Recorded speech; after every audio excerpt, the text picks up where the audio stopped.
Puno ng galit at puot, maghihiganti siya sa sinapit ng kanyang mag-ina. Welcome sa Bossing Movie Recap. Ngayon, ibubuod ko sa inyo ang 2018 South Korean action thriller film na tungkol sa pagnanais ng isang dating pulis na makaganti sa gang boss na nakulong sa isang misteryosong isla.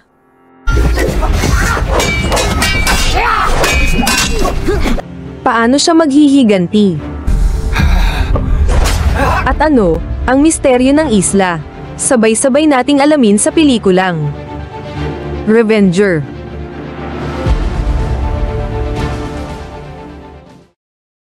Nagsimula ang pelikula sa South Korea, kung saan nahuli ng pulisya ang dating Interpol detective na si Kim Yul sa pagpatay sa miyembro ng Creek Crime Syndicate na pumatay sa kanyang mag-ina. Gayunpaman, kahit na ginawa niya ito upang maghiganti, hinatulan pa rin ng korte si Kim ng kamatayan at ipinatapon siya sa isang isla na bilangguan na tinatawag na AP-101. Ang lugar na ito ay inilalarawan bilang isang isolation zone para sa lahat ng death row inmates mula sa buong Timog Silangang Asya.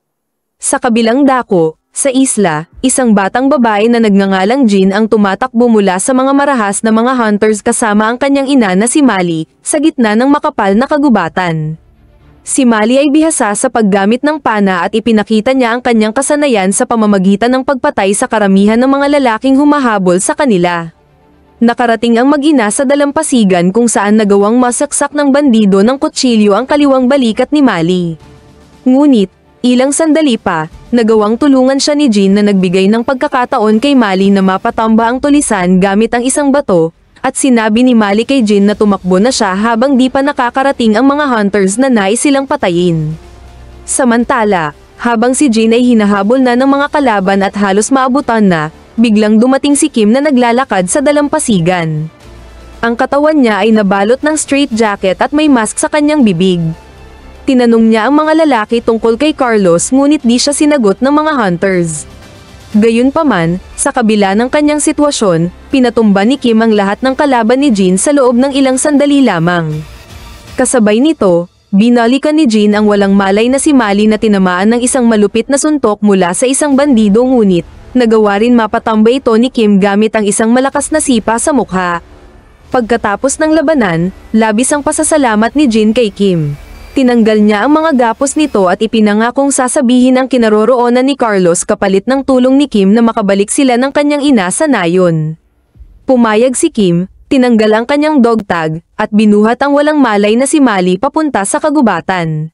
Hindi nagtagal, nakarating sila sa nayon, at laking gulat ni Kim nang makita niya ang isang kolonya ng mga bilanggo na nagtayo ng isang lihim na komunidad sa isla. Gayunpaman, ang pinuno ng kolonya na si Bao, ay nagulat at nagdududa sa pagdating ni Kim, at ayaw siyang patuloyin sa lugar na iyon. Ngunit, bago pa man siya atakihin ng mga tauhan ni Bao, sumigaw si Jin at sinabing si Kim ang dahilan kung bakit buhay pa sila ng kanyang ina. Pero, sa kabila ng kanyang mga sinabi, ang mga tauhan ni Bao ay nagsimulang magbanta na papatayin si Kim. Ngunit, hindi natinag si Kim at nanatiling kalmado. Samantala, habang nagpapahinga si Kim, dinala si Mali sa loob ng isang kubo upang gamutin ni Lipa, ang doktor ng kolonya. Siya ay gumagamit ng mga halamang gamot upang pagalingin ang mga sugat ni Mali. Sa gabi, habang sila ay naghahapunan, napansin ni Bao na hindi sumasagot si Kim sa mga tanong tungkol sa kanyang misyon na hanapin si Carlos na tila wala siyang pakialam. Sinabi naman ni Jin na tahimik lang talaga si Kim at may mabigat na dahilan kung bakit siya ipinadala sa isla. Pagkatapos nito, habang natutulog si Kim, naalala niya ang araw na pinatay ni Carlos ang kanyang pamilya sa harapan niya. Kinabukasan, nagising si Mali na mas magaan na ang pakiramdam ngunit nabalot ng takot nang makita si Kim. Sinisisi niya si Kim sa kanyang pagkakakulong sa isla noong panahong pulis pa ito. Ngunit, nangako si Kim na aalis siya kung ituturo ni Mali kung saan matatagpuan si Carlos. Sa huli, ibinunyag ni Mali na si Carlos ay nasa kabilang dulo ng isla malapit sa direksyon ng isang bulkan. Pagkaalis ni Kim, kinuha ni Jin ang larawan ng pamilya ni Kim at tumakbo siya para habulin ito. Samantala, inamin ni Mali kay Bao na si Kim ang dahilan kung bakit siya ipinadala sa isla habang siya ay buntis kay Jin, na bagay na hindi niya kailanman mapapatawad si Kim. Samantala, si Jin ay nahulog sa isang patibong habang sinusundan ang dating detective. Nakita ito ni Kim at ipinangako ni Jin na gagabayan si Kim patungo kay Carlos, sa paniniwalang ito ang tanging paraan para maipaghiganti ang kanyang ama na pinatay ni Carlos. Habang sa daan sila patungo sa bulkan, ikinwento ni Jin kay Kim ang araw na dumating si Carlos sa isla, kasama ang isa pang bilanggo na si Ko. Sinabi niya na si Carlos ay walang awang pinatay ang ilang mga bilanggo na naghihintay sa kanya, at pinutol din niya ang kamay ni Bao. Balik sa kasalukuyan, hindi nagtagal, nakarating sila sa isang madamong bahagi ng isla. Doon, natagpuan ni Jin si Yang, isang bilanggo na naghihingalo sa isang hukay kasama ang iba pang mga bangkay. Ngunit, bago pa man siya mabalaan ni Yang tungkol sa panganib, bigla siyang dinakma ng mga tauhan ni Ko na nagkukunwaring mga patay, at dinukot siya, at di ito napansin agad ni Kim. Habang nagaganap ito, nakita ni Kim ang larwang kuneho, na nagpapaalala sa kanya sa kanyang yumaong anak na may kaparehong laruan noong buhay pa ito. Samantala, nang malaman ni Mali, Bao, at ng mga bilanggo ng kolonya, ang pagkawala ni Jin, agad silang nagsama-sama para hanapin siya. Samantala, hindi nagtagal, nakarating si Kim sa isang sira-sirang bilangguan at agad siyang binalaan ng mga bantay. Ngunit, isa-isa niyang pinabagsak ang mga ito gamit ang kanyang kahangahangang kakayahan sa pakikipaglaban, at mabilis na pinatumba ang mga bilanggo gamit ang malalakas na suntok at sipa.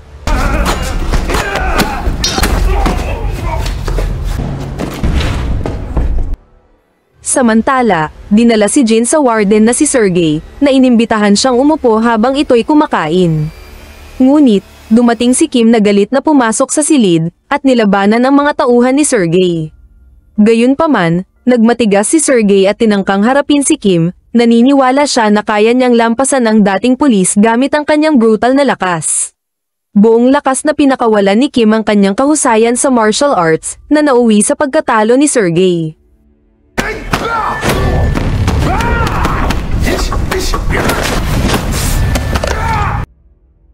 Pagkatapos nito, iniabot ni Kim kay Jin ang kutsilyo ni Sergey, para magamit niya ito upang protektahan ang sarili.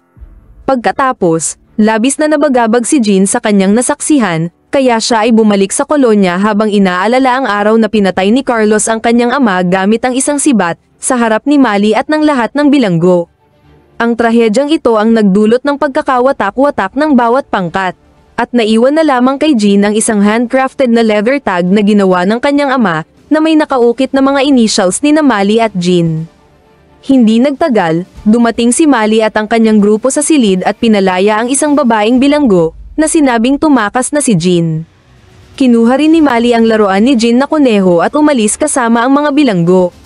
Samantala, hindi alam ni Kim na may isang bilanggo na nag-report ng kanyang mga aksyon kay Carlos, sa isa pang hideout, at ibinalita ang pagkamatay ni Sergey.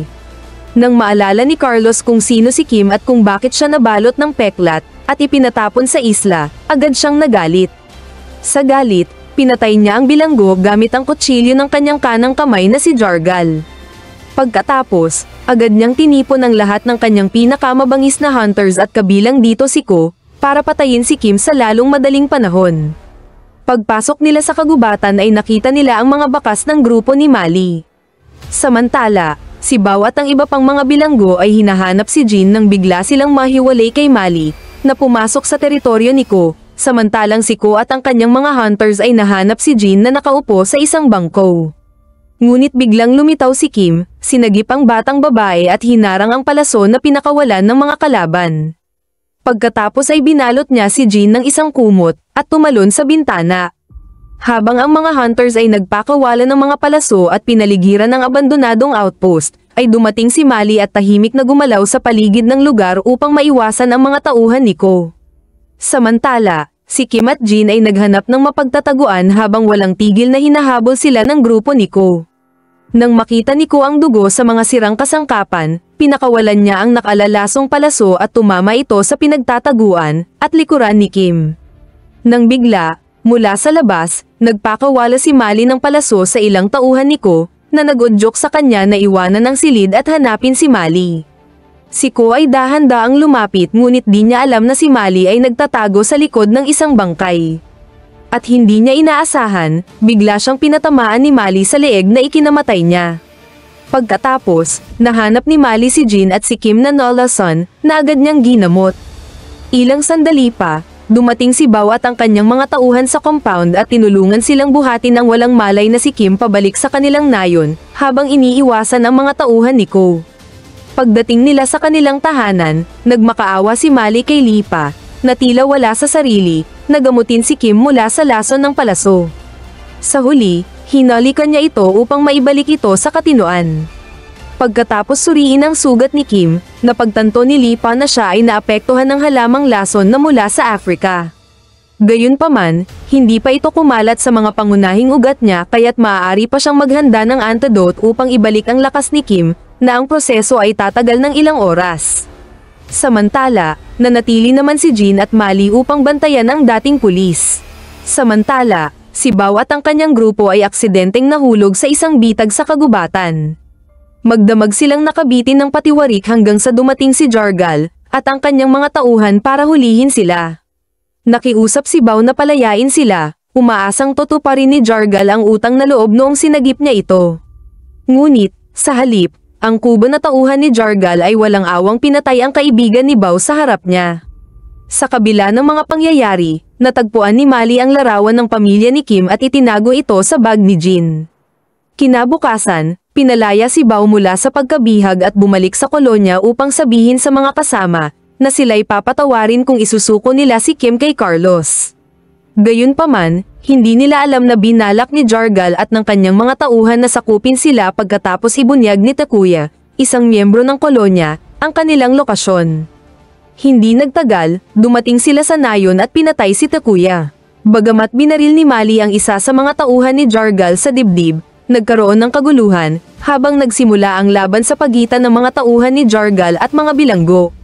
Napansin ni Jin ang pagsalakay sa labas, at pinilit niyang ginising si Kim. Ngunit, hindi ito nagising. Walang nagawa si Bao habang pinapatay ang marami sa kanyang mga kapwa bilanggo, kabilang ang isang mag-ina. Nang lumapit si Jargal kay Mali at sinaktan siya, dinapensahan siya ni Bao upang ipagtanggol siya na humantong sa pagkakapatay kay Bao. Samantala, sa loob ng kubo, nawalan ng malay si Lipa habang si Kim naman ay nagkaroon ng bangungot tungkol sa araw na pinatay ni Carlos ang kanyang anak. Sa labas, nandidiri si Jargal matapos mabagahan ng dugo sa kanyang dibdib nang subukan ni Jin na saksakin si Jargal. Ngunit bago pa niya mag-alaw ang kutsilyo papunta sa leeg ng bata biglang nagising si Kim. Kahit nanghihina pa mula sa lason, tumayo siya at dinampot ang mahabang kutsilyo, at ginising ang kanyang lakas upang talunin ang mga tauhan ni Jargal. Isa-isang pinatumba ni Kim ang mga mamamatay tao hanggang sa natira na lamang si Jargal at ang kubo niyang tauhan. Sa gitna ng laban, nasugatan ni Kim si Jargal sa paa at likod, at sa huli, pinabagsak niya ito sa lupa. Patuloy na lumaban ang kuba, gamit ang dalawang matalim na bolo, ngunit siya'y tinalo ni Kim sa pamamagitan ng mabilis na pagpunterya sa kanyang katawan.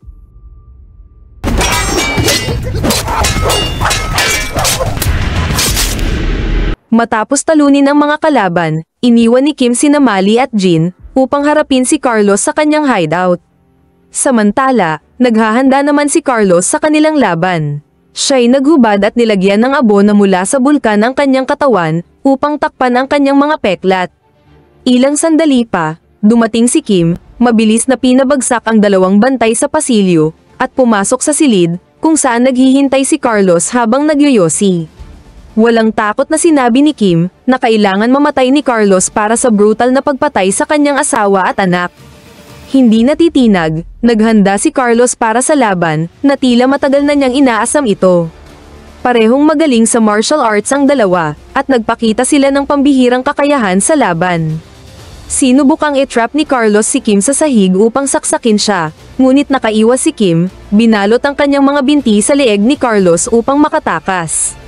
Nagpatuloy ang kanilang laban hanggang sa sila'y parehong walang armas, at bumalik sa pisikal na labanan. Sa huli, napahina ni Kim si Carlos, at kahit na sinubukan ni Carlos na kainin ang nakalalasong halaman, upang lumakas, hindi ito naging sapat. Unti-unti siyang nanghina, at pinako siya ni Kim sa sahig, binasag ang kanyang ulo hanggang sa siya'y mamatay.